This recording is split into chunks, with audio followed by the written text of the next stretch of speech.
Yeah. But who do you say that I am? The Christ of God, the Son of Man, must suffer many things, and the third day be raised up.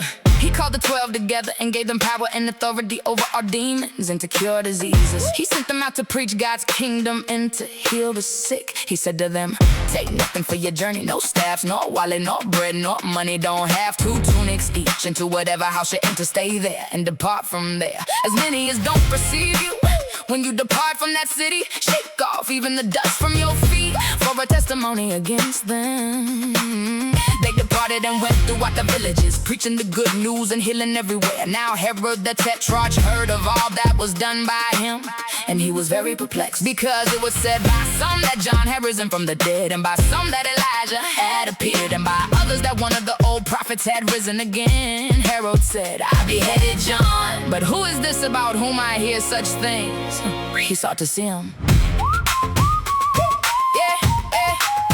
The apostles, when they had returned, told him what things they had done. He took them and withdrew apart to a desert region of a city called Bethsaida. But the multitudes, perceiving it, followed him. He welcomed them, spoke to them of God's kingdom, and he cured those who needed healing. The day began to wear away, and the 12 came and said to him, send the multitude away, that they may go into the surrounding villages and farms and lodge and get food, for we are here in a deserted place. But he said to them, you give them something to eat. They said, we have no more than 5 loaves and 2 fish, unless we should go and buy food for all these people. For they were about 5,000 men. He said to his disciples, make them sit down in groups of about 50 each. They did so, and made them all sit down. He took the 5 loaves and the 2 fish, and looking up to the sky, he blessed them, broke them, and gave them to the disciples to set before the multitude. They ate and were all filled. They gathered up 12 baskets of broken pieces that were left over. But who do you say that I am? Christ of God, the Son of Man, must suffer many things, and the third day be raised up. As he was praying alone, the disciples were near him, and he asked them, who do the multitude say that I am? They answered, John the Baptizer, but others say Elijah, and others that one of the old prophets has risen again. He said to them, but who do you say that I am?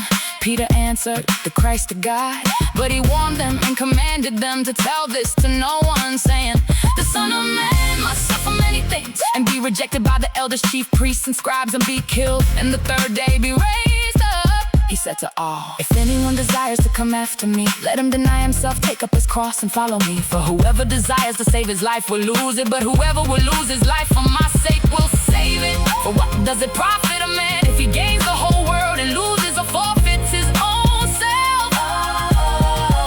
For whoever will be ashamed of me and of my words, of him will the Son of Man be ashamed, when he comes in his glory and the glory of the Father and of the holy angels. But I tell you the truth, there are some of those who stand here who will in no way taste of death until they see God's kingdom.